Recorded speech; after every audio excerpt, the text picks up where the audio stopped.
gbẹjẹgbẹjẹ bí ilé ìkàmùdù.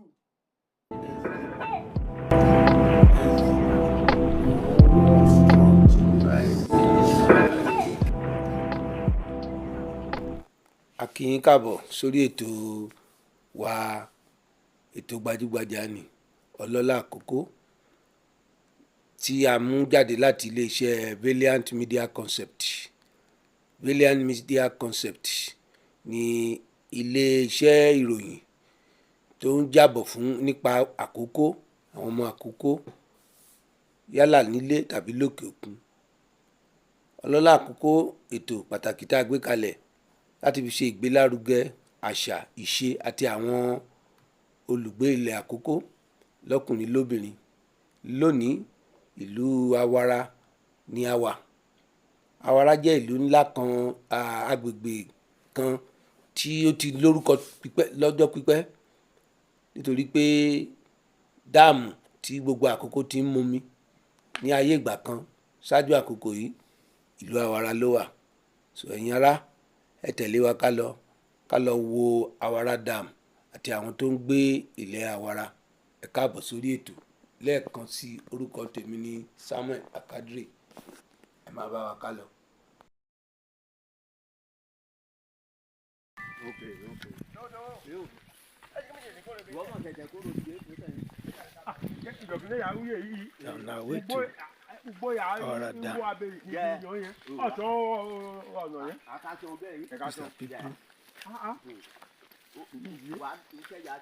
The custodian of this environment.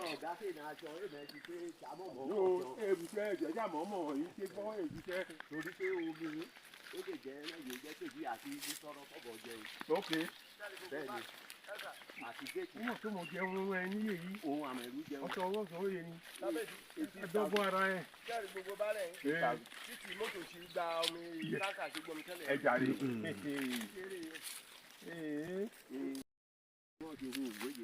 Èyí yá. Bẹ́ẹ̀ torí pé èèyàn náà ó wá fẹ́ jà níbi.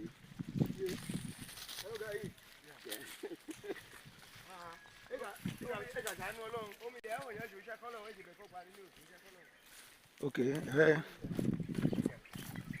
que bàbá yà sí.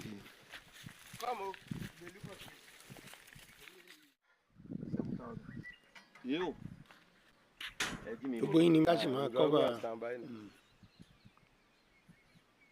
This is the main Awara Dam. We were told it flows down.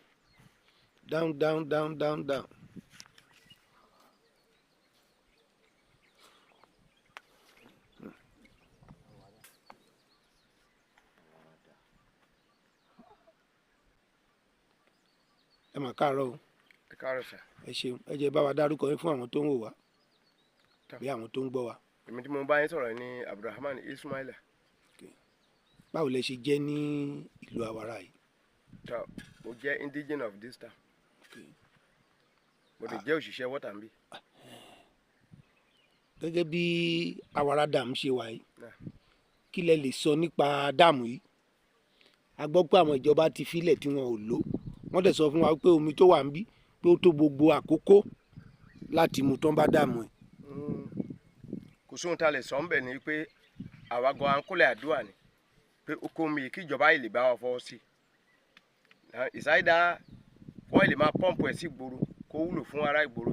Ìsáyídá tọ̀ ẹ̀ pé àkókò báyìí gan àwọn gan níná sómọ̀ bá wọ́n tẹ̀ nídìí ẹ́ńjìn iná kó wọ́n fi síbi àṣàmù kó ó wúlò fún kò sẹ́ni tó lè describe anything fún ìjọba àfi tí ìjọba bá describe ẹ̀ bẹ̀tẹ̀ àwa mọ̀ pé ó wúlò fún ìjọba ó dẹ̀ wúlò fún ará ìlú ìkọ́ta wà fún mi. Ẹ ṣé ẹ mọ̀ pé ó wúlò fún ìjọba dẹ̀ mọ̀ pé ó wúlò fún ará ìlú. Kí ni àwọn àdúgbò yìí àwọn ìlú ìgan ń fẹ́ kí ìjọba ṣe lórí omi Awara yìí gan pàtó tẹ́ ẹ fẹ́ tó wà lọ́kàn yín tí ìlú fẹ́ láti pé kó omi wà torí a rí pé bómi ṣe wà yìí onírúurú ara wọn nígbà ṣe débí náà lára àwọn kan tó ń pẹja nínú ẹ̀ àtàwọn kan míì lónírúurú.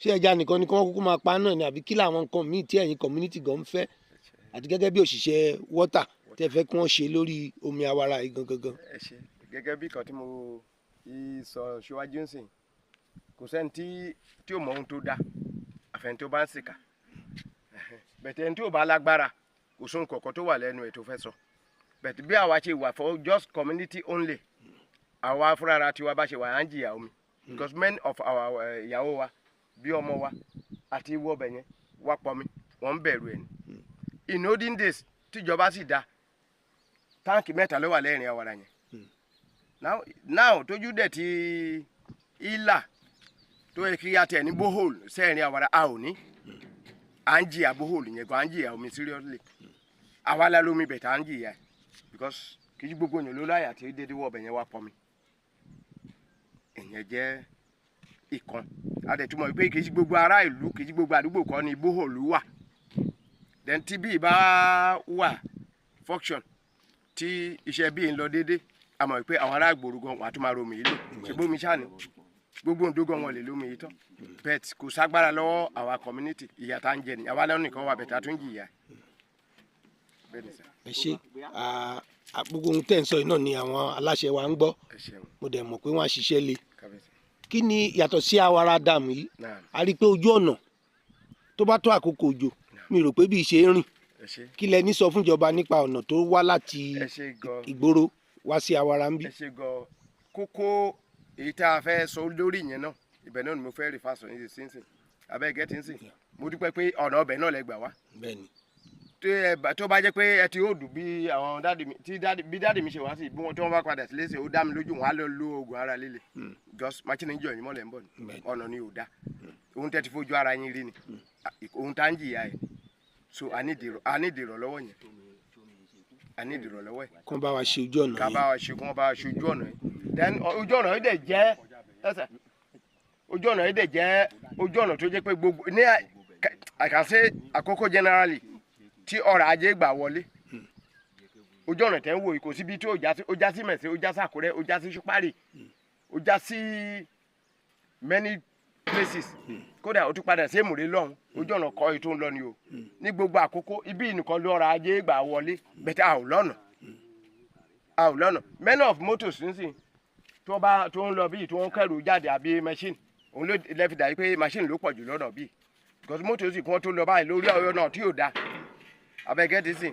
mọ́tà tún weak mọ́tà tún bàjẹ́ so àwa la ló ń jẹ́ bí àwọn náà la tún jìyà so a ní ìdójú ọ̀nà bẹ́ẹ̀ ni sà. àwọn aláṣẹ ń gbọ́ ní àwọn alága tuntun tá a ṣe ìdìbò yàn báyìí ní Àkókò mẹ́rin ni a fẹ́ kí ẹ tún bẹ̀ wọ́n ẹ bá wa bẹ̀ wọ́n so that kẹ́ lọ sọ bí nǹkan ṣe ń lọ fún wọn nípa bí ìlú ìṣeré àti dáàmù yìí gangan àtọjú ọ̀nà a ní àwọn alága mẹ́rin ní Àkókò báyìí ní lọ́wọ́lọ́wọ́ báyìí tó ń ṣe ìdìbò yàn láìpẹ́ yìí so ẹ pàrọwà sí wọn gẹ́gẹ́ bí kan nínú àwọn tó ń gbé àbá yìí tó dẹ̀ wà ní ṣáàjì omi yìí àwọn alága wa mẹ́rin.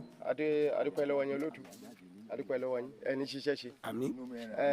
kò sẹ́ni tí ò gbàdúrà ìpè kó bí nǹkó ṣoríire kò dẹ̀ sẹ́ni tó bí ẹ̀tọ́ tó kàwé lọ tó ṣe gbogbo ẹ̀ kó bí ẹ̀tọ́ wa máa jìyà lójú ẹ̀ kò dẹ̀ sẹ́ni tó gbàdúrà pé kọ́mọ ìhun kó máa jìyà lójú òun náà gbogbo wa náà àdúrà tá a fi rọ̀ ọ́n lọ́wọ́ kí wọ́n lè dépò gíga ibẹ̀ náà ni wọ́n wà yìí then ó kù sọ́wọ́ wọn because àti bẹ̀ wọ́n tó bẹ́ẹ̀ti ẹ̀bẹ̀ wọn kò sí ohun tó kọjá ẹ̀bẹ̀ náà. bẹ́ẹ̀ni torí àwọn alága tuntun ló ṣe tú wà ń bẹ̀ yìí ní lágbára jọlọ tó ń ṣe débẹ̀ báyọ̀ àwọn alága tuntun yìí jọ abẹ̀ wọn kó má fojú ro àwọn ará wájú ibi tí ẹni tó parí iṣẹ́ ló ṣiṣẹ́ àmọ́ ìpò olúkàlùkù ń tíráì ẹjọ́ kí wọ́n ràn wá lọ́wọ́ kó fojú re wò wá ẹni tó bá ti fojú re wo ọmọlàkejì rẹ̀ Ọlọ́run á kojú re sí ẹjọ́ kí wọ́n fojú re wò wá. ẹ ṣé gan ẹ dá dárúkọ yín fún àwọn tó ń wò wá lẹ́ẹ̀kan sí. Abdulrahman Ismaila òṣìṣẹ́ water tẹ̀sí wà ní abà ń bí.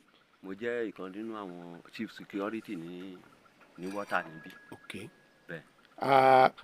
pẹ̀lú gbogbo bí nǹkan ṣe rí bí ní community àti ní dààmú yìí kí lẹ rí sọ àrọwà ó lẹ fẹ́ pa fún ìjọba lórí bíbí ìṣerí torí ó ṣe ló dàbẹ́ ni pé wọ́n àbádọ́ yín bíi báyìí kí ni ìwòye yín. òye mi ni wípé àrọwà tí mo fẹ́ pa fún ìjọba ni wípé kí wọ́n ràn wá lọ́wọ́ nítorí pé ìyà tá a máa ń jẹ ń bí àwa ló lomi àwa ló dẹ̀ tún jìyà ẹ̀jù tí wọ́n bá fojú inú wò dáadáa wọ́n á rí i pé omi tó wà ń bí gbogbo Àkókò àti Oǹdó tí wọ́n tún ṣe táǹkì ẹ wo bí Awara ṣe bó ṣe kéré tó táàkì mẹ́ta ló wà ńbẹ̀ kì í ṣe pé àwọn ìyàwó wa bàbá àwọn ọmọ wa kiri káàkiri kí wọ́n torí omi àdẹ́nìgan ọ̀nà ibi ọ̀nà Awara kì í ṣọ̀nà tó dáa kí wọ́n bá wa túṣe kò sẹ́nìbọ̀dì tó bá wọ ọ̀kadà pé òun bọ̀ wá sí Awara kó tó délé a ní wàhálà so àti pé kí wọ́n wá fojú inú wò kí wọ́n bá wa tú omi yìí ṣe. Gẹ́gẹ́ bẹ́ẹ̀ ṣe mọ̀ pé wọ́n ṣe ìdìbò yan àwọn alága tuntun ní local government wa mẹ́rẹ̀ẹ̀rin ní Àkókó àrọwà wo lẹ fẹ́ pa sí àwọn alága tuntun yẹn gan-an lórí ọ̀ràn Awara Dam nítorí tí a bá pàrọwà sí wọn ó ṣeéṣe kó jẹ́ ìkan nínú àwọn major project táwọn náà máa ní interest sí so ẹ bá wa pàrọwà sí àwọn alága tuntun tí wọ́n ṣe ìdìbò yan ní lọ́wọ́lọ́wọ́ yìí. àwọn alága tuntun tí wọ́n dìbò yàn Ọlọ́run bá láàánú jùlọ kí wọ́n wà pẹ̀lú wọn oyè tí wọ́n jẹ kò ní wó mọ́ wọn lórí wọ́n á ṣe àṣeyè nǹkan tí mo fẹ́ sọ fún wọn ni wípé kí wọ́n jọ kí wọ́n torí Ọlọ́run kí wọ́n ràn wá lọ́wọ́ kí wọ́n bá wa mójútó omi kí wọ́n bá wa ṣe nǹkan méjì ni ọ̀nà àti omi òun ló ń jẹ wá níyà níbí àti pé ìgbà tí wọ́n ti pa bítì àwọn ọ̀pọ̀lọpọ̀ èèyàn tí ò mọ̀ pé omi wà ń bí tí wọ́n wá kò sẹ́ni tí kì í yà lẹ́nu so Ọlọ́run á wà pẹ̀lú wọn. Yàtọ̀ sí pé omi ó wúlò fún mímu tí wọ́n bá process ẹ̀ fún àwọn ará ìlú ǹjẹ́ àwọn nǹkan míì wà nínú omi bí ẹja bí àwọn kọ̀ọ̀kan tí táwọn èèyàn tún lè máa fi ṣọ̀rọ̀ ajé. àwọn ọrọ̀ ajé tó wà nínú omi Ọlọ́run nìkan ló lè sọ ó pọ̀ léyìí tí mo mọ̀ tá a dẹ̀ ń fojú rí even though gan láràárọ̀ báyìí ẹnìkan wà tó jẹ́ pé tó wá máa ń kó ẹja ń bí táwa bá pẹ ẹja but láti ọ̀dà àwọn wọ́tà ló ti ń wá o bẹ́ẹ̀ ni so oríṣiríṣi nǹkan wà tó jẹ́ pé wọ́n lè máa rí tá a dẹ̀ jẹ́ àǹfààní fún Ondo State tó wà nínú omi ní bíbáyìí. àkọsílẹ̀ sọ wípé Reverend Leno gan ló discover omi Awara yìí bẹ́ẹ̀ni pé nígbà tó ń ṣe iṣẹ́ ìránṣẹ́ kiri lórí pé omi á ṣe é lò fún gbogbo ará ìlú pàápàá ní ilẹ̀ Àkókó. bẹ́ẹ̀ni ẹ ṣé bàbá wa ẹ dárúkọ yín lẹ́ẹ̀kan sí fún wa. orúkọ mi ni Tìábíyù Gbọ́dẹdé. ẹ káàbọ̀. Yes. àtúbà ìkúnlá nínú àwọn bàbá wa tó jẹ́ àgbà òjòyè ní agbègbè yìí bàbá ẹ mà káàbọ̀ sórí ètò. ẹ ṣé olóṣù. ẹ jẹ́ bá wa dárúkọ yín fún gbogbo àwọn tó ń wò wá. orúkọ tèmi ni Olóyè Ahmed Tijani Ohunjúgbàgbé Oníṣànẹ́ ti ìlú Ìkù Ìkàrẹ́. káàbọ̀ bàbá. gẹ́gẹ́ bí a ṣe rí yín ní Awara Dam ó yà wá lẹ́nu láti rí yín mo dẹ̀ mọ̀ pé gẹ́gẹ́ bí community leader ẹ ní nǹkan kan àbí méjì tẹ fẹ́ sọ fún àwọn èèyàn wa pàápàá torí bí ọ̀rọ̀ ajé ṣe ń lọ báyìí kò wá dúró lọ́wọ́ ìjọba nìkan wọ́n lè rí àwọn individual group of people tí wọ́n ní interest tí wọ́n sọ pé omi Awara yìí a lè rí àwọn nǹkan kan mú jáde ńbẹ̀ tí wọ́n lè partner pẹ̀lú ìjọba so ẹ jẹ́ ká gbọ́ bó ṣe rí lọ́dọ̀ yín. ẹ ṣé ní ìbẹ̀rẹ̀ ọ̀rọ̀ mi omi Awara ó jẹ́ omi tó yẹ pé ní àyìnbá tí òyìnbó dí òtún kọ́kọ́ wá discover omi yìí ẹ̀yìn ìgbà tó discover tán tó ń lọ tán bọ̀ wọ́n wá bẹ̀rẹ̀ iṣẹ́ yẹn ní 1955 ni wọ́n bẹ̀rẹ̀ sí ṣiṣẹ́ pẹ́pẹ́pẹ́ nínú ṣíṣe omi yìí ìgbà tó di 1956 níṣẹ́ wọn á bẹ̀rẹ̀ pẹrẹwu major contractor tó ṣiṣẹ́ yẹn nígbà yẹn ni wọ́n pè ní Albert òun lórúkọ ẹ̀ gbogbo àwọn akàrà máa sọ pé a ní Albert so òun ló ṣiṣẹ́ omi yìí ló jẹ́ major contractor nígbà yẹn so wọ́n ṣiṣẹ́ yẹn nígbà yẹn wọ́n ṣe omi yẹn mo ṣe díẹ̀díẹ̀ ló bẹ̀rẹ̀ sí expand débi tó délé ní wọ́n ṣiṣẹ́ yẹn wọ́n ṣe fún wa ní gbèdéke àsìkò pé tó bá jẹ́ àsìkò báyìí o ẹ́ńjìn tó ń gbé sínú omi yìí o apapòdà wá kò ní ṣiṣẹ́ mọ́ o ó fún wa ní táìmù yẹn ó kì í ṣe àwa ìlú ló fún ní táìmù bí kò ṣe àwọn ìjọba tó fún gbéṣẹ́ fún wọn o ṣùgbọ́n ṣé ẹ mọ̀ pé ọ̀rọ̀ Nàìjíríà tí wọ́n bá ti ìgbà tí a wò pé táìmù tí wọ́n gbé fún wa tí wọ́n pè fún wa pé òkìní yẹn máa pack off àwa wò pé yè kí ni tí ń ṣiṣẹ́ ó ń ṣiṣẹ́ ẹ́ńjìn ń ṣiṣẹ́ omi wà torí nígbà yẹn ní àwọn 1950 1960 wọ̀nyẹn o ò nídìí láti sọ pé o ní àmùsílé lọ títí àwọn mọ̀mọ́ wa nígbà yẹn wọ́n pa àmùwọ̀n tó ń lò tẹ́lẹ̀ wọ́n pàtì tó bá fẹ́ mu gàrí àbó fẹ́ dáná àbó ṣe nǹkan kó fẹ́ lo omi wàá lọ sí ìdí táàpù ní ìgboro gbogbo ìgboro náà fa táàpù sí wàá lọ sí ìdí táàpù wàá kọ̀ bomi wàá wá ṣe nǹkan tó fẹ́ ṣe wàá fẹ́ wa gàrí wàá wọ sí ìdí táàpù wàá lọ fa mi. so kò wá jẹ́ ká fura sí pé nǹkan tó òyìnbó yẹn sọ lọ́jọ́ yẹn o pé ó máa ilé àmúṣe o ṣùgbọ́n ìgbà tó wá yá bómi ṣe bí ẹ́ńjìn yẹn ṣe bàjẹ́ nìyẹn ìgbà tó bàjẹ́ ẹ mọ̀ ìjọba orílẹ̀-èdè Nàìjíríà bó ṣe wù wá là ń ṣèjọba wa àwa àkókò abẹ̀ sí pàrọwà síjọba Ondo State ní ìgbà yẹn ní western region nígbà yẹn pé kíní kò ṣiṣẹ́ mọ́ o iṣẹ́ díẹ̀díẹ̀ ló ń ṣe o wọ́n bá wá àtúnṣe àtúnṣe díẹ̀ àtúngbà tó yá sáà pàfùkà ó pàdé kò ṣiṣẹ́ mọ́ títí sẹ́wọ̀n gbogbo ìgboro awara ń bì í kò ṣe bó ṣe rí ló ṣe rí ló ṣe rí tẹ́lẹ̀ o ìlú gan ni tó yẹ pé àwọn ìgboro wọn máa ń wá jẹun bí ìgbà tó di pé ó pàfùkà tán àmọ́ nǹkan tá a lè ṣe àwọn ìjọba kan wá wọn náà fẹ́ ṣe ìjọba adéfarati ó gbìyànjú tiẹ̀ kò àrómi mu ìjọba àgàgù àwọn náà gbìyànjú ìjọba mímíkò ó tẹ̀ wá ti ṣe gan-an ó ṣiṣẹ́ takuntakun síbí ó kó àwọn ẹ́ńjìn síbí àtúnrí pé fúngbà díẹ̀ omi yẹn ò ṣiṣẹ́ mọ́ up till now títí di àsìkò tá a wà yìí ẹ wo bómi ṣe wà omi yìí òyìnbó yẹn fi yé wa pé gbogbo àkókò ní ká jẹ́ kó sáàfù kó máa di pé ẹ mọ̀ tí a bá jẹ́ kó jáde bó ṣe kó jáde. bẹ́ẹ̀ni tó underutilize ẹ. ká jẹ́ kó fọ́n káàkiri pé ó máa ní ìpalára sára méjì yẹn tó ń fi síbẹ̀ yẹn so àwọn àkókò wọn mú mi náà nígbà yẹn ṣùgbọ́n ọlọ́run sọ ni gbà tó di pé ìjọba òye dá sí wa mọ́ bá a ṣe bára wa nìyẹn ṣe jẹ́ pé omi yẹn ò ṣiṣẹ́ mọ́ láti gbà yẹn ẹ wo iṣẹ́ tẹ́wọ̀n òyìnbó ti ṣe fún wa ẹ wo ibi tá a wà yìí ẹ wo àjà mẹ́rin ló wà nínú ilẹ̀ o tó wà nínú omi o àwa máa ń wọ ibi tí wọ́n ṣí ibi táwọn bàbá wa ṣí àwa nígbà yẹn àwa máa ń wọnú ibi tẹ́ẹ̀pù ilé tẹ́ ń wò yìí mẹ́rin ni tẹ́ bá ti ilé báyìí àti ìsàlẹ̀ ẹ̀kẹta ẹ̀kẹrin tó bá dàbí irọ́ mo lè dé kò tẹ̀ nídìí tí a bá ti wọ bẹ́ẹ̀ yẹn a lọ ń jáde sí ìsàlẹ̀ lọ́hùn ojú ọ̀nà wà ń bẹ̀.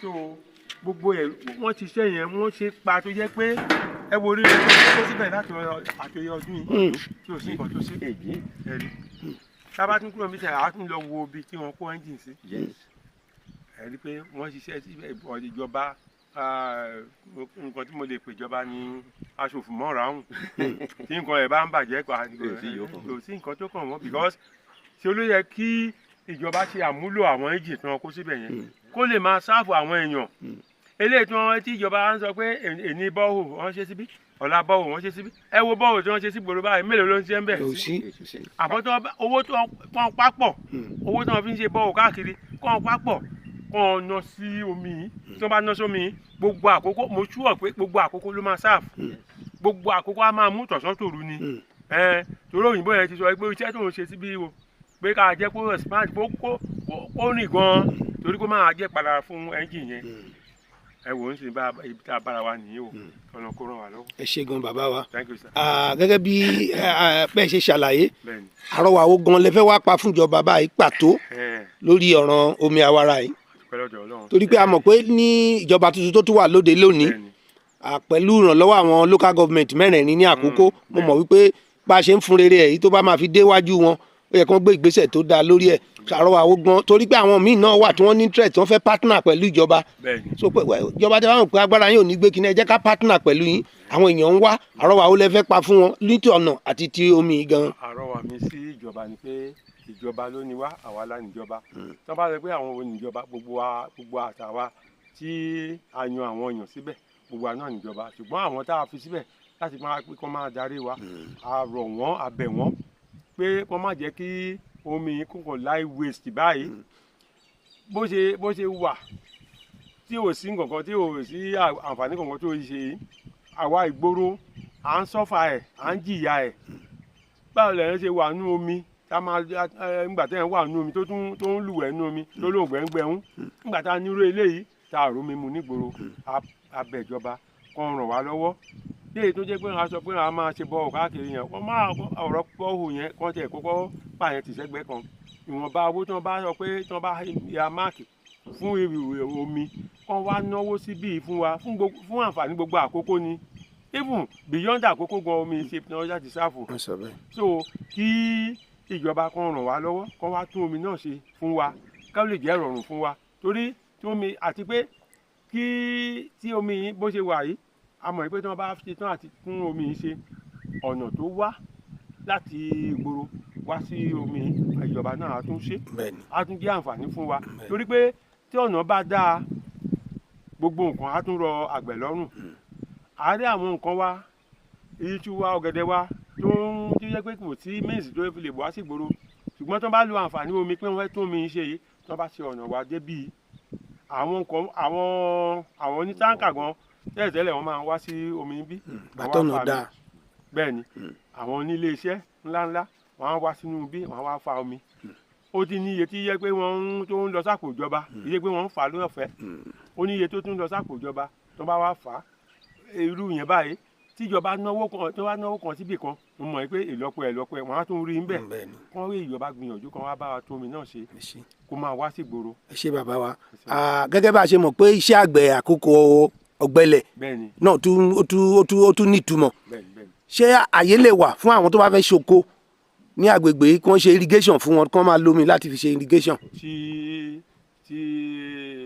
tí a bá ní ká sọ̀rọ̀ ká má purọ́ tó wáyé pé tó ọ̀rọ̀ àgbẹ̀ ṣíṣe o tí àwọn èèyàn bá wá síbí pé wọ́n fẹ́ dáko wọ́n fẹ́ ṣe irrigation àgbẹ̀ ìgbàlódé tó yẹ pé àtìgbà òjò àtìgbà ẹ̀rùn wọ́n á máa dáko yẹn wọ́n á máa omi náà ó tó ṣe gbogbo sẹ́tà ń wí o àyè dẹ̀ wà fún yàn láti dáko àyè wà fún àwọn tó bá fẹ́ dáko even tó bá yẹ pé kọ́ńpìnì tàbí àwọn onílé iṣẹ́ ńláńlá tí wọ́n fẹ́ wá dáko àyè wà fún wọn ní ìlú wa bí tá a bá kúrò bí tá a máa lọ sọ́nà ọ̀tá lókè lọ́wọ́ yẹn àyè wà ń bẹ̀ so omi yìí dẹ̀ wà láti pé kó lè máa sáàfù wọn tẹ̀mọ̀ tí irú àwọn àgbẹ̀ tó bá ń ṣe irú iṣẹ́ wọ̀nyẹn irú irrigation tó bá ṣe bẹ́ẹ̀ yẹn àǹfààní ló máa jẹ́ fún ìjọba á tún rìlífù ìjọba fún àti pé gbogbo pé wàhálà tí yẹ pé kí ìjọba máa ṣe irú àwọn tó bá ń dáko wọ̀nyẹn wọ́n á tún máa rí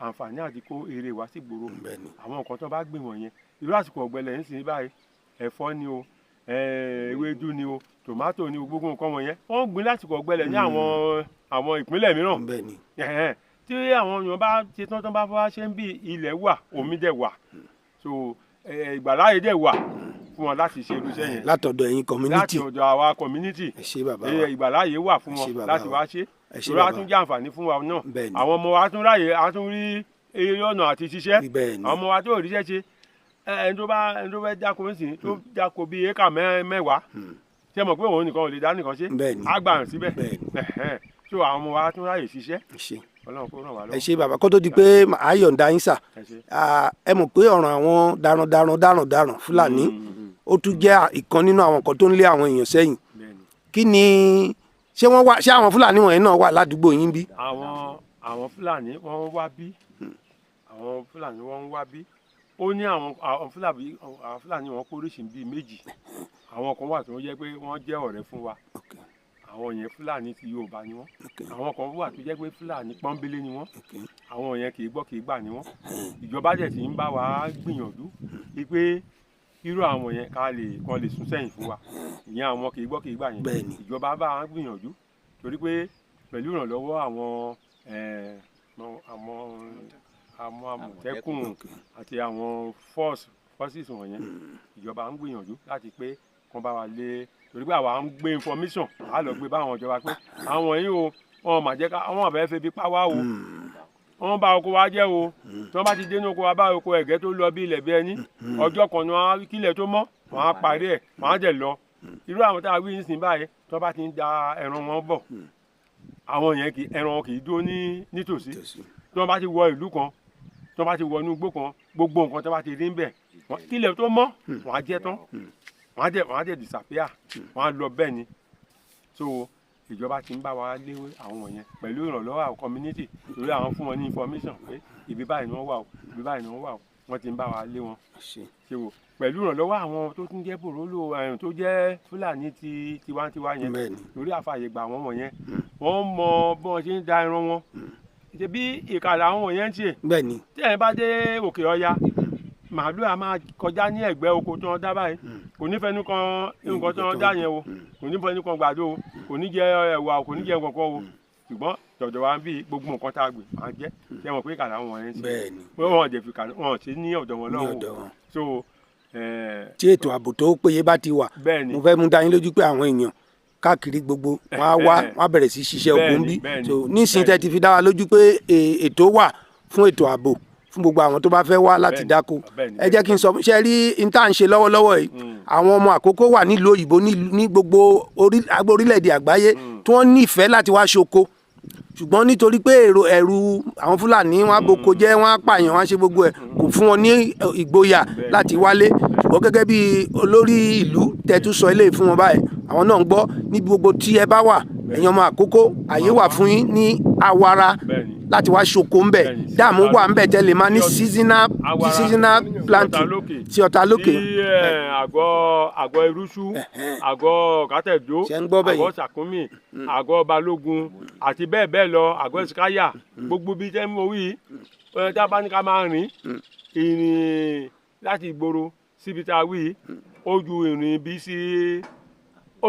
sí Kàbà a nílẹ̀ gan síbí àjẹrà tí ọ̀wọ́n àfi dá wọn lójú pé lágbára Ọlọ́run tí wọ́n bá wá gbìyànjú láti wá síbí láti wá ṣiṣẹ́ ọ̀gbìn lágbára Ọlọ́run ààbò Ọlọ́run á dájú lórí wọn torí pé ìjọba gan wọn ò fi wá sílẹ̀ wọn ìjọba ń ṣèrànlọ́wọ́ fún wa pàápàá jùlọ àwọn àmọ̀tẹ́kùn àwọn ọlọ́pàá àwọn civil defence gbogbo wọn náà ni wọ́n ń wé iná wà lọ́wọ́ a sì di pé a ti ń kásẹ̀ wọn díẹ̀díẹ̀ àwọn kì í gbọ́ kì í gbà yẹn àti Ọlọ́run ti ń bá wa kẹ́sẹ̀ wọn kúrò nílẹ̀ díẹ̀díẹ̀ Ọlọ́run àti bàbá ṣe láṣeyọrí. ẹ ṣeun bàbá wa ẹ bá wa dárúkọ yín fún àwọn èèyàn wa lẹ́kùn sí. orúkọ tèmi ni olóyè Ojúgbàgbé Ahmed oníṣàlẹ̀ ti ìlú Ìkàrẹ́.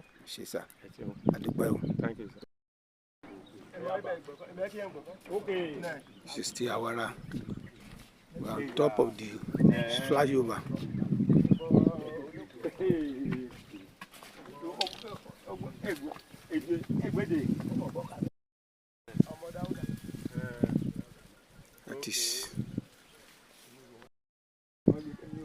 This is the main road to the dam proper.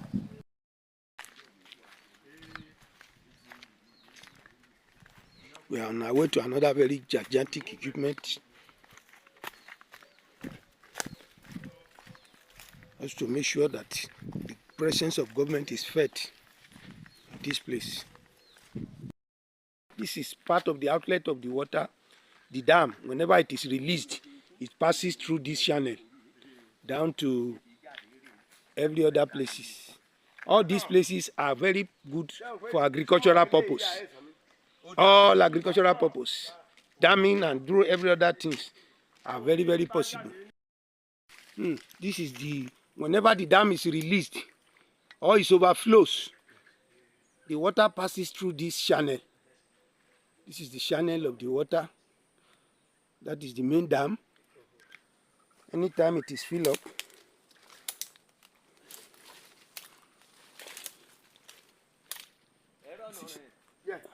this is how it flows. This is how it flows. These are the outlets. Anytime the water is released, it passes through this channel.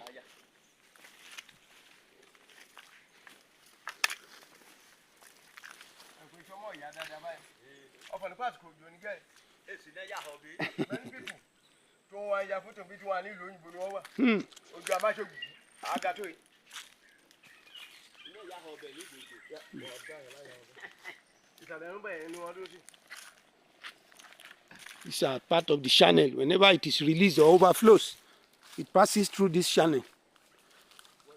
The Awara Dam passes through this channel. Passes through this channel. Thank you. Thank you very much.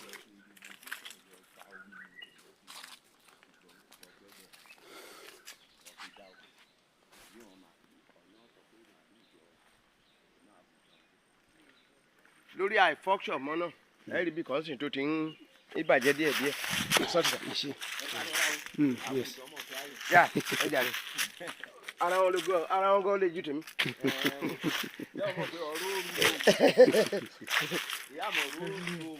Ìyanu á ṣẹlẹ̀. Our exposure tá a wá fún yín. Okay. Kó lè dá ni.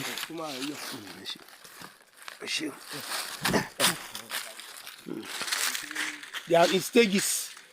It is being stepped down, stage by stage. These are the channel where the water passes through.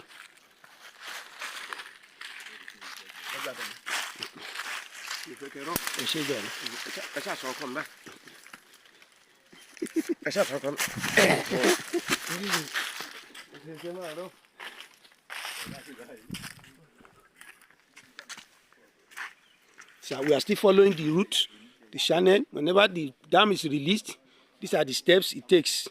Down. Ilé-ilẹ̀ náà ẹ máa jẹ ń bẹ̀ ńgbà tí àsìkò bá tó bí òní pẹ́ tí òní jìnnà It's a part of little damage that needs to be repaired with time. Part of the channel of the dam that has been dilapidated. So all this call for attention for this job to be perfectly done. See the outlet.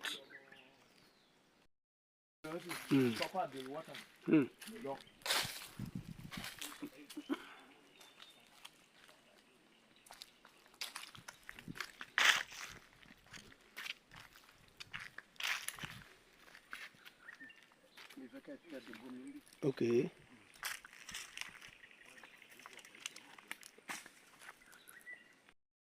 Káàbọ̀. Yes, sir. Ẹ bá wa dárúkọ yín fún àwọn tó ń wò wá. Orúkọ mi ni Abdulrahman Rasheed. Èmi ni olórí ọ̀dọ́ Awarambe. Gẹ́gẹ́ bí àwọn ìlú ló fi mí síbí pé tó bá ní ohun tó ń lọ pé ká máa bá wọn jẹ́ kí wọ́n mọ̀ ní ìgboro àti kí peace ṣá lè wà. Wọ́n fi mí ṣe olórí ọ̀dọ́ àgọ́ yìí. So inú wa dé dùn náà tí ìjọba náà bá lè bá wa wò sí ọ̀rọ̀ àgọ́ yìí náà torí à ń kérò oko láti bí báyìí sí ìgboro. So inú wa dùn tọ́nà wa bá wà òkè àti àwọn iṣẹ́ tá à ń ṣe bí báyìí náà tọ́nà wa bá wà lókè àwọn kọ́sítọ́mù aráyè máa wọlé tọ̀ wá bí báyìí. So inú wa dùn tíjọba bá lè ràn wá lọ́wọ́ o. Báwo ni ọ̀ràn ètò ààbò ń bí gẹ́gẹ́ bí olórí ọ̀dọ́? Ṣé àwọn Fúlàní ò kì í yọ yín lẹ́nu? Gẹ́gẹ́ bí ọ̀rọ̀ ètò ààbò àwọn Fúlàní yọ wá lẹ́nu lórí àwọn oko tí àwa dágbó tá ń dábí oko kókò oko ẹ̀gẹ́. So àwọn Fúlàní gbé àgbà míì màálù wọn á já sí igbó wọn á gbogbo ẹ̀ wọn á right off ẹ̀.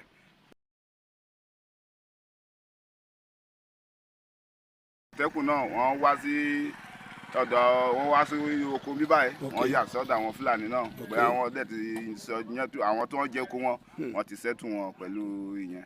So àwọn ilé ìwádìí sọ fún wa pé àwọn màálù náà a máa fún wọn láàyè tiwọn náà káwọn náà máa ṣe tiwọn pé ká má sọ pé torí àwọn ìlú àti kọ́kọ́ sọ pé àti ẹ̀wà bòróró mọ́ ní àyíká.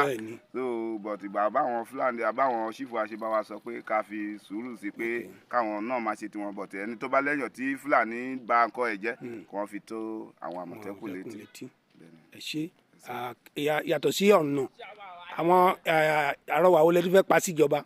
tó yàtọ̀ sí. a ti sọ̀rọ̀ ọ̀nà a ti sọ̀rọ̀ security kí làwọn dojúkọ wọlé tún ní àbá yìí. ẹ ṣeun yàtọ̀ sí ọ̀nà wọ̀nyí àbá inú wa àbádùn tíjọba bá lè máa ra àwọn àgbẹ̀ lọ́wọ́ ṣe kọ́ fún wa ní bí gẹ́gẹ́ bí àgọ́ yìí báyìí bó ṣe wà yìí a nídìí mọ́lẹ̀ so tí mọ́lẹ̀ bá wà níbí báyìí inú wa á dùn náà tẹ̀lé àwa tá à ń ṣàgbẹ̀ náà tí wọ́n bá máa yọjú sí wa náà ká bí àwọn pakópakó tí wọ́n fi ń ṣe àwọn ọkọ̀ nìkan máa ṣàràn àgbẹ̀ lọ́wọ́ kó yára lè ní effort àti lè máa ṣiṣẹ́ oko náà síwájú. ǹjẹ́ ní àwa ní community ṣé ẹ ní association tíjọba bá fẹ́ bá sọ̀rọ̀ tí wọ́n lè bá olórí association àbí gbogbo ẹ̀ ṣé àyè ìyẹn wà ṣé àwọn pé tíjọba bá fẹ́ dá sí kì í ṣe ẹnì kọ̀ọ̀kan ni wọ́n á mú àwọn tó jẹ́ leader wọ́n á dẹ̀ lọ bá wọn sọ̀rọ̀ lórí àwọn gbogbo nǹkan tẹ́ béèrè wọ̀nyí wọ́n á lè gbé ìgbésẹ̀. bẹ́ẹ̀ni a ní association sí ibi báyìí dáadáa a ní association tá a dídì ṣe bí àgbà iná community tún wà tó jẹ́ pé yes wọ́n sọ̀rọ̀ bí nǹkan bá ṣe lọ náà tá a jọ ń ṣètò ẹ̀. ẹ ṣe mọ̀ pé wọ́n ṣẹ̀ṣẹ̀ yan alága tuntun báyìí sí local government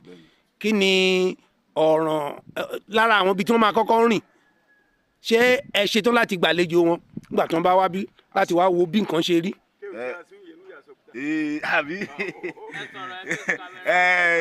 inú wa dùn náà. tí alága bá lè wá bí kí wọ́n wá fojú wọn rí.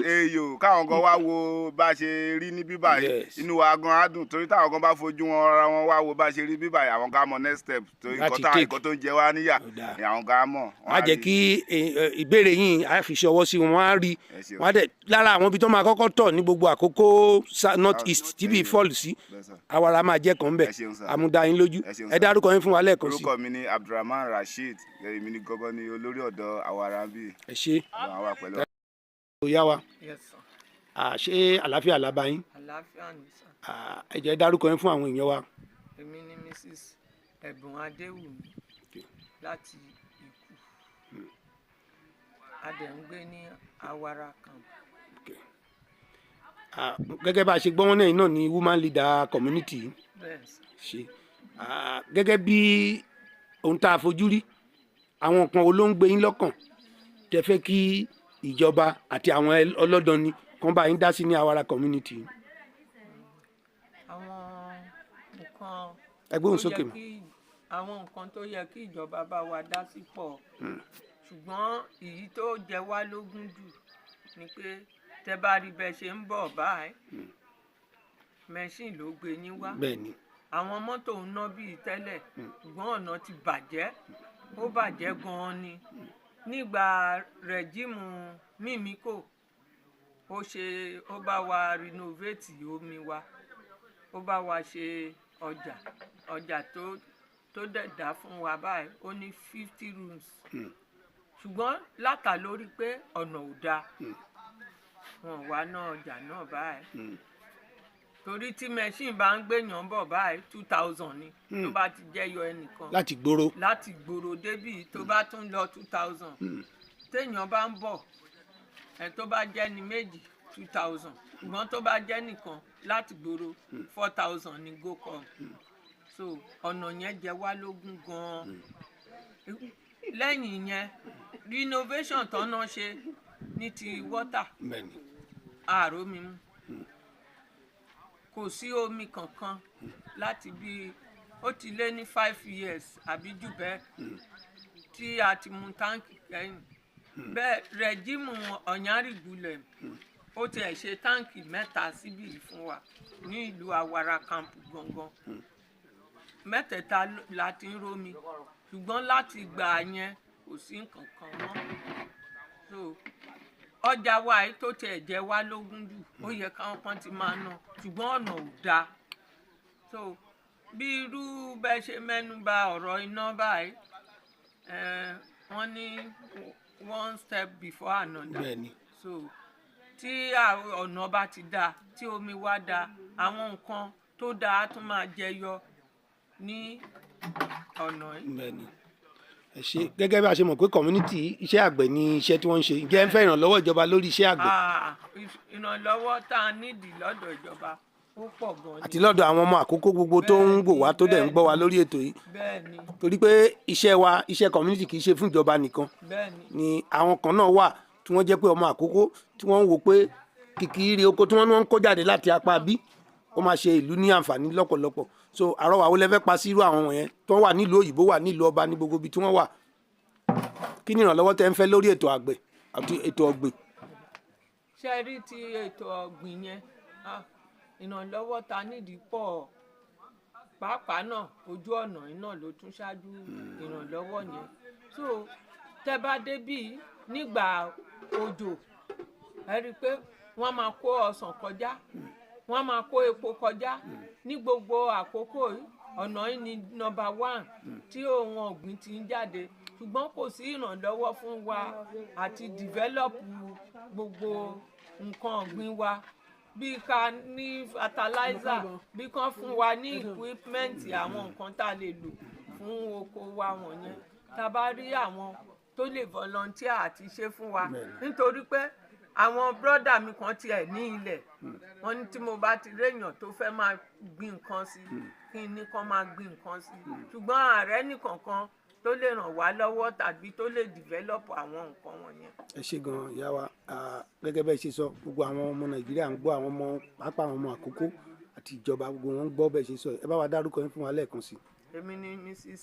Ẹ̀bùn Adéwùmí, woman leader Awara camp ẹ ṣé gan, láti Ìkù, ẹ ṣé mà, Ìkàrẹ́ Àkókó. ẹ ṣé. ẹ ṣé o, ẹ jẹ́ bá wa dárúkọ yín fún àwọn tó ń wò wá. Orúkọ mi náà ni Abdulrahman Ibrahim láti ìlú Ìkàrẹ́. Ìlú Ìkàrẹ́ Àkókó, a sì ń ṣiṣẹ́ ní Awara bíbáyé. So gẹ́gẹ́ bí àwọn ìyàwó bó ṣe sọ lẹ́ẹ̀kan. Ipò wo lẹ yàn sí ní àdúgbò ní kámpù yìí? Mo jẹ́ chairman fún wọn bíbáyé. Chairman ni mo jẹ́ fún wọn. Ṣùgbọ́n gẹ́gẹ́ bí àwọn ìyàwó ṣe sọ lẹ́ẹ̀kan, bẹ́ẹ̀ náà ló ṣe rí, kò sí ìyàtọ̀ tí bẹ́ẹ̀ ń bẹ̀.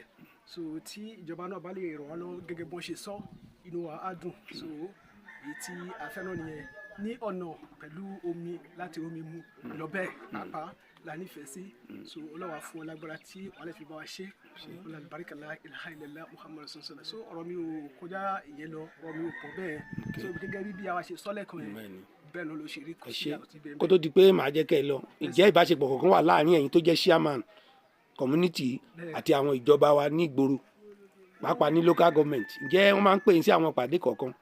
Kò sí ìpàdé kankan tá a máa bá wọn ṣe, kò sí ìpàdé kankan. Ṣé inú yín máa dùn tí wọ́n bá bẹ̀rẹ̀ sí ń pè yín sí ìpàdé, so that ẹ lè máa fi gbogbo bí nǹkan bá ṣe ń lọ ní community? Ṣé ẹ mọ̀ pé tí wọn ò bá gbọ́ kò sí tí wọ́n lè ṣe sí, ṣùgbọ́n tí wọ́n bá ti di pé wọ́n fẹ́ ṣèpàdé o tí wọ́n pè yín pé ó yá o chairman Awara community máa bọ̀ o, ṣé ẹ ṣetán láti máa wá sí ìpàdé?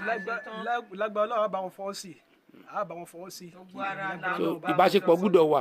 Gẹ́gẹ́ bẹ́ẹ̀ ṣe mọ̀ pé a ti yan alága tuntun ní àwọn local government wa nísìnyí, àkókò máa wà wọ́n máa pe community wa. Ṣé tí alága bá fẹ́ wá síbí láti wá wo bí nǹkan ṣe rí ní community, ṣé ẹ máa fààyè gbà wọ́n? Lágbára Ọlọ́run á fààyè gbà wọ́n, lágbára Ọlọ́run. Tí alága bá máa wá, á jẹ́ kẹ́ gbọ́, ẹ lè múra sílẹ̀, ẹ dẹ̀ lè mú wọn lọ àwọn ibi 2 mẹ́ta tẹ́ fi pé pàápàá nípa ọ̀ràn ọ̀nà àtàwọn kan míì tó bá jẹ́ yín lọ́kàn. Lágbára Ọlọ́run á fún ọ lágbára tó wà fi wá, àwọn Ọlọ́run á sì dúró tí wọ́n ti dé, lágbára Ọlọ́run á dúró dè wọ́n, lágbára Ọlọ́run á dúró dè wọ́n. Kọ́ńtọ́ dé wá, wọ́n á ti sọ fún yín sílẹ̀, so ẹ lè múra sílẹ̀, gbogbo àwọn tó má tà wọ́n á wà on ground. Lágbára Ọlọ́run á fún ọ lágbára tó wà fi wá, tí wọ́n bá dẹ̀ wá lágbára Ọlọ́run á dúró dè wọ́n ní àbá, á wà lábàdé wọn lágbára Ọlọ́run bá. La hawla wala quwwata illa billah. Ẹ ṣé, ẹ dárúkọ yín fún wa lẹ́ẹ̀kan sí. Orúkọ mi ló jẹ́ Abdulrahman Ibrahim láti ìlú Àkókó Ìkàrẹ́, ìtìlú Ìkù, tó jẹ́ chairman Awara community. Ẹ ṣé, àdúgbò ẹ̀. Bọ́láńlé Sunday. Okay, yes. Báwo lẹ ṣe rí àdúgbò yín sí? Àdúgbò wa yìí bó ṣe wà yìí kò tẹ́ wa lọ́rùn, a fẹ́ kí àwọn ìjọba kún bá wa dá sí. Ojú ọ̀nà wa yìí náà, ọrọ̀ ajé pọ̀ sójú ọ̀nà wa yìí tó ń jáde. Tó bá jẹ́ àsìkò ìgbà tẹ́yìn jáde, tí wọ́n bá ń képo jáde lójú ọ̀nà yìí, ẹ sọ pé ọ̀nà ẹ̀kọ́ ni wọ́n ti ń kó jáde. Bẹ́ẹ̀ náà ni tí ọsàn náà bá jáde, bẹ́ẹ̀ náà ni gbogbo nǹkan ọrọ̀ ajé ó pọ̀ sójú ọ̀nà yìí. Ṣùgbọ́n ojú ọ̀nà wa dáa, ojú ọ̀nà ò dáa. Tó bá di àsìkò òjò báyìí, àárọ̀ ọ̀nà rìn mọ́, gbogbo ọ̀nà kò sẹ́ni, mọ́tò ò lè kọjá, ẹlẹ́sẹ̀ gan tó bá kọjá gan tí ò bá wọ bàtà, pọ̀tọ̀pọ̀tọ̀ àwọ̀ bàtà síyàn lẹ́sẹ̀, ọ̀nà náà ò dáa. Tí àwọn ìjọba bá lè bá wa dá sí ojú ọ̀nà wa, inú wa á dùn, ọkàn wa á dẹ̀ balẹ̀. Ọlọ́run á dẹ̀ jà ká lè fi ẹ̀mí ìmoore wọn fún ìjọba. Ṣé ẹ mọ̀ pé tójú ọ̀nà wa bá dá ewúro ọjà tí wọ́n dá sílẹ̀ yìí, tó bá jẹ́ pé ọ̀nà dáa, àwọn èèyàn á máa wá láti wá máa ná ọjà yìí, à ní fi ọjà yìí sílẹ̀ bó ṣe wà yìí. Tójú ọ̀nà bá dáa, tí wọ́n bá lè bá wa ṣe, wọ́n á rí i pé ìtẹ̀síwájú á máa wà ní ojú ọ̀nà, ọrọ̀ ajé dẹ̀ máa ń jáde lójú ọ̀nà yìí dáadáa. Ìkan tá a sọ pé a fẹ́ sọ ni. Ẹ ṣé, yàtọ̀ sí ọ̀ràn ojú ọ̀nà, èwo lẹ tún ní lọ́kàn tẹ́ fẹ́ kí àtijọba àti àwọn ọlọ́dọni kan ṣe fún yín ní kámpù yìí? Ó dáa, yàtọ̀ sí ọ̀nà ojú ọ̀nà. ṣe é rí bí àgọ́ ìṣeré ìbáyìí nísìnyí àwọn èèyàn ń pọ̀ tí wọ́n fẹ́ wá máa bá wa lo ibí yìí tá a bá rówó tá a máa fi ṣòwò inú wa á dùn irú ọjà ìbáyìí nísìnyí tí wọ́n kọ́ fún wa tó bá jẹ́ pé open and close pé ó tún wà ń bẹ̀ tí ìjọba tún máa róúnjẹ jẹ láti bẹ̀yẹn tó open and close yẹn bá wà ń bẹ̀ àwọn èèyàn tó ń wá ibi tí wọ́n á sùn sí tí wọ́n bá sùn síbẹ̀ tí wọ́n bá rẹ́ǹtì ẹ̀ ìjọba tún máa rí owó láti bẹ̀ tí ìjọba bá lè bá wa kọ́ open and close síbẹ̀ inú wa náà àtúndùn wọ́n tún lè ràn wá lọ́wọ́ irú àwa tó ń ṣòwò kí wọ́n lè fún wa lówó ká máa fi ṣòwò àkọsí nǹkan tá a kì í rà lójú ọ̀nà ìwọ ní epo ìwọ ní ọ̀gẹ̀dẹ̀ ìwọ ní ọsàn ìwọ ní obì tó bá ti jáde ọrọ̀ ajé pọ̀ sójú ọ̀nà wa kí ìjọba lè ràn wá lọ́wọ́ kí wọ́n dá sí wa níbí. ẹ ṣé gan ìyá wa ẹ dárúkọ yín fún àwọn tó ń wò wá lẹ́ẹ̀kan sí orúkọ yín. orúkọ mi ni Bọ́láńlé Sunday. ẹ ṣé gan ẹ dá. a máa kí n káàbọ̀ sórí ètò ṣàlàfíà làbáyín kí lẹ́yìn náà tún ní sọ nípa Awara community wa yìí. nǹkan tí ẹnìkejì mi náà sọ yẹn ibẹ̀ náà làwa dúró sí ojú ọ̀nà yìí bá dá fún wa ó dá fún wa á dá fàlejò á dá fún nílé á dá fún gbogbo ayé bẹ́ẹ̀ bá lè bá wa ṣètò ẹ̀ àwa inú àgàn á dùn gbà táwa àìrí ìdúró ní bó ṣe dúró sí títì wà ń bí gbogbo èèyàn ló rìn kò sí wàhálà ń bẹ̀ nígbà yẹn ṣùgbọ́n àsìkò táwa wà bí ọdún mẹ́rin ó tiẹ̀ ti jù bẹ́ẹ̀ báyìí nísìnyí á jìyà púpọ̀ tí ò dáa bẹ́ẹ̀ bá dé ṣe ìrànlọ́wọ́ fún ọ bí ìyá mi ṣe sọ ó tún dáa bẹ́ẹ̀. ẹ ṣé mo fẹ́ béèrè kan lọ́wọ́ yín màmá nípa ti ètò ìlera ṣé ẹ ní health center síbí. kò sí ibi káàtì ẹgbà pé èèyàn kan sì kì báyìí kò sí ibi tí kò sí ní community rárá. kò sí àfi gbòòrò yẹn gan ká tó ní máṣíìnì gan ádùn wàhálà dì nira. so kí ni ẹ̀bẹ̀ yín fún ìjọba lórí láti ní ibi ètò ìlera níka ní àgọ́ yìí.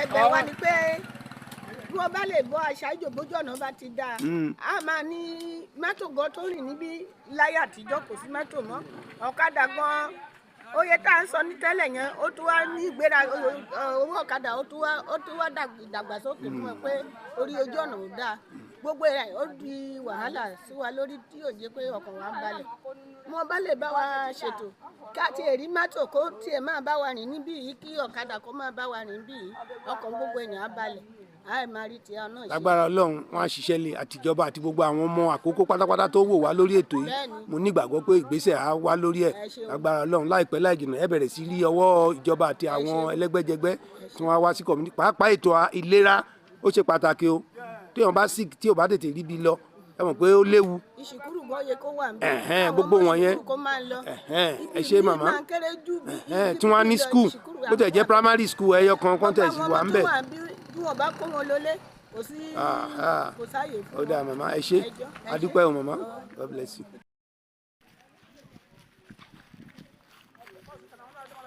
Naam, no problem, no problem. eléyìí ni ọjà tí wọ́n kọ́ ọdún wo ni wọ́n kọ́ ọjà yìí gan. June Mímíkò. ok ní àkókò Mímíkò ni wọ́n ti kọ́ ọjà Awara lẹ̀ ń wò yìí. wọ́n ní nítorí pé àìdá ọ̀nà kò sí àǹfààní láti lè máa tà máa rà níbí ọjà aládẹ̀kọ́ yìí. ọjà tí wọ́n kọ́ tí wọ́n kọ́ báyìí. bẹ́ẹ̀ wọ́n ló yẹ kí wọ́n ṣe ẹnu ọ̀nà sí wọ́n rò pé àwọn alága tuntun náà ń gbọ́ báyìí wọ́n á lè gbé ìgbésẹ̀ lórí gbogbo nǹkan wọ̀nyí kò ní jẹ́ open shop á jẹ́ lock up shop so that ire oko tó ń bá ń kó bọ̀ ibi lè jẹ́ bí central bí tí wọ́n máa kó nǹkan ẹ̀ sí nǹkan kò sí then this could be another source of income to the local government so government will be working on individuals will be working on it. ẹ ṣé.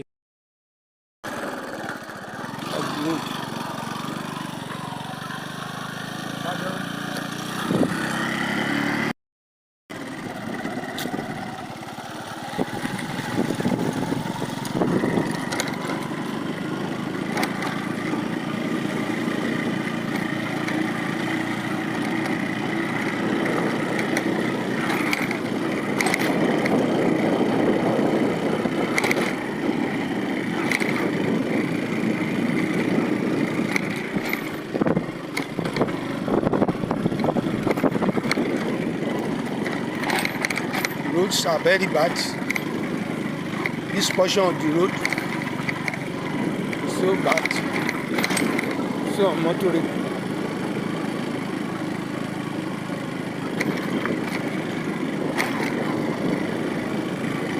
kúṣẹ́ o. Yes.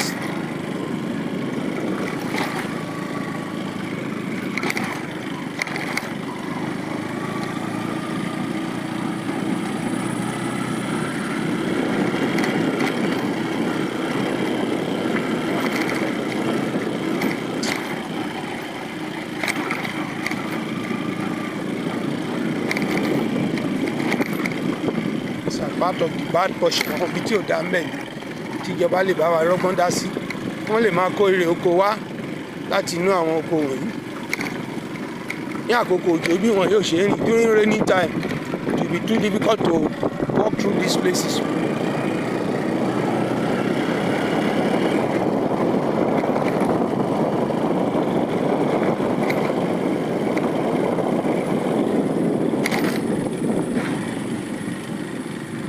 This is a bad portion of the road. They are so unmotorable. This side have been abandoned.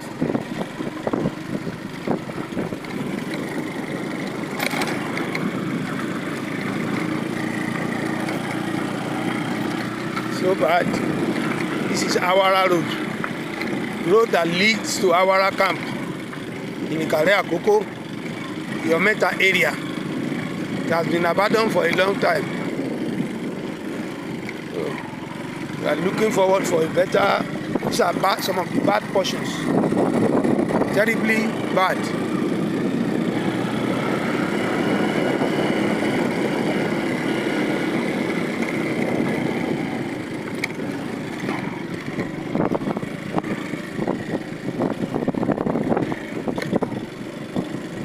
During rainy season ní àkókò òjò bí wọn yóò ṣe rìn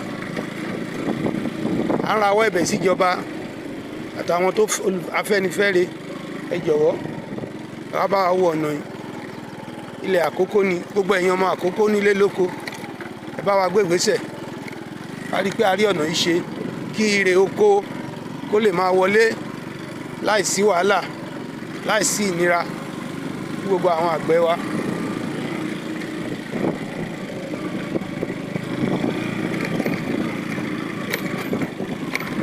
Àwọn ojú ọ̀nà náà lẹ́ ń wò yẹn kò dáa mọ́tò ò lè rí bí wọ̀nyí ní àkókò òjò ní àkókò ọ̀gbẹlẹ̀ yìí gan ṣe la ń gbìyànjú láti rí i pé a lè ní ọ̀nà náà ò dáa rárá ara wa ẹ̀bẹ̀ sí ìjọba ni àti gbogbo èèyàn ọmọ Àkókó jẹ́ ká àdé sí Àkókó agenda ká lè ránṣẹ́ yìí lọ́wọ́ kí oúnjẹ ó lè gbò wá pọ̀ ẹ wo bí ilẹ̀ ṣe lọ ṣáláàlú lọ́tún lósì ká lè fi ṣe ọ̀gbìn kóhun tó wù tá a bá fẹ́ gbìn gbọ́n ojú ọ̀nà ò dára ara wa ẹ̀bẹ̀ sí ìjọba we are begging the government come and assist us assist them in this camp the road is so bad this is another very terrible portion of the road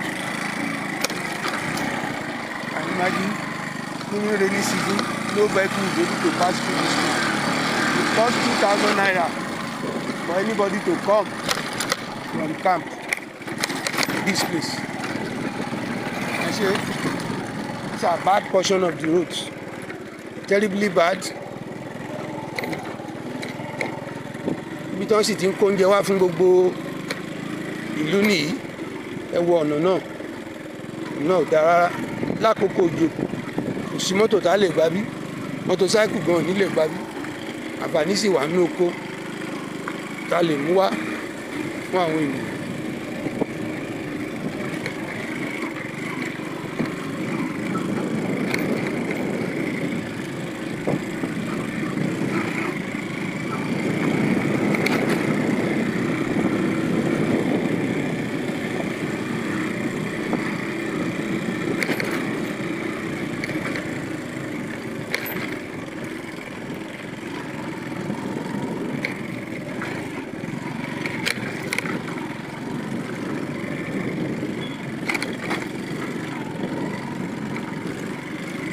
Road is so bad, terribly bad.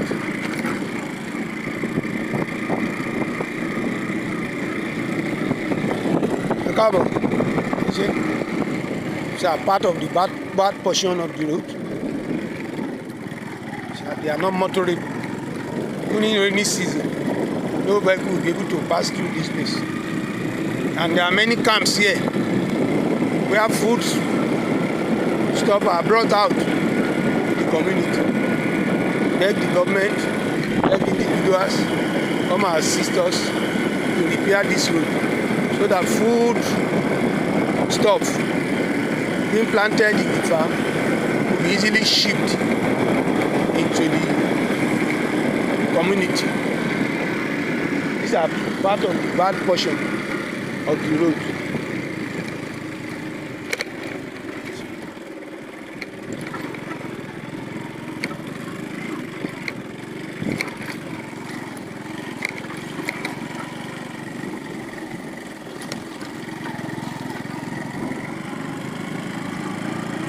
Awara Road,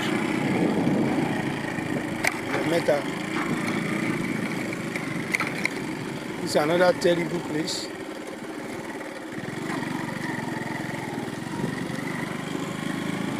During rainy season, these roads are not motorable. Not motorable. Food stuff have been transported from this place.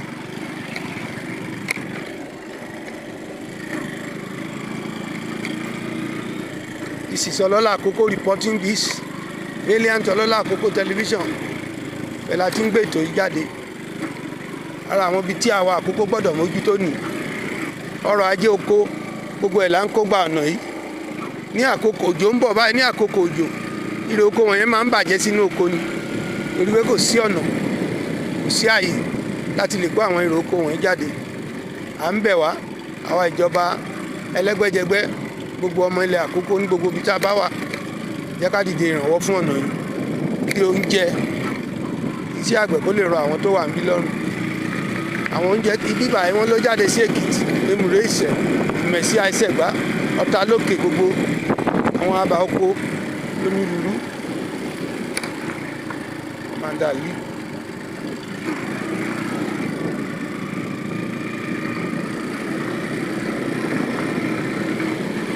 How about that?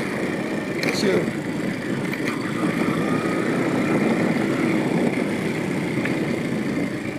Àwọn ibi tí ò dá lójú ọ̀nà náà ni. They are so bad, so terrible. Needs attention of the government so that food stuff can bring in food to this place. Please we beg the government to come and assist in repairing this road.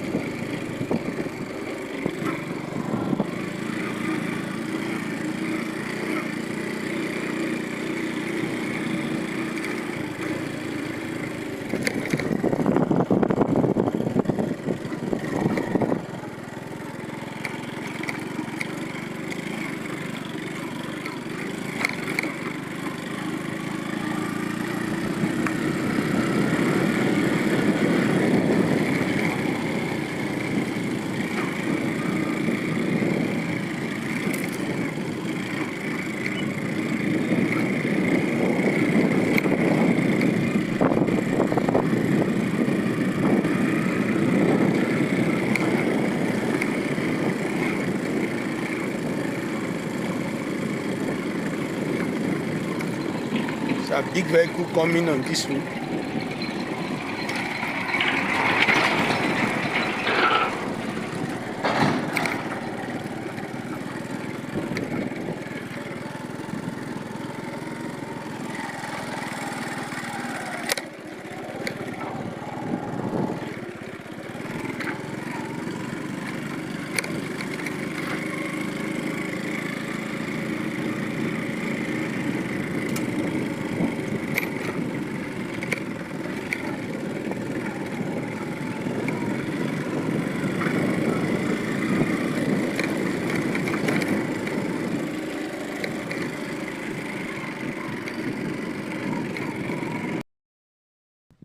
This is one of the abandoned buildings that used to house the officials of this Awara Dam. This place is being owned by government, It's a very good place. This place can be converted into some other better usage, such as health center. This place could be converted to health center, where the local government can take care of the people. If renovated, this place is okay to house the health center or a mini primary school for the children in this community. This is an ancient building that is being abandoned, unused by the government. Consider it. It has been overgrown with weeds. This place could be converted to health center and mini nursery and primary school for the people in this community. We are calling on government to come to the aids of these people. It used to house some good things in the past, now completely abandoned. This could be resuscitated and life back to this camp.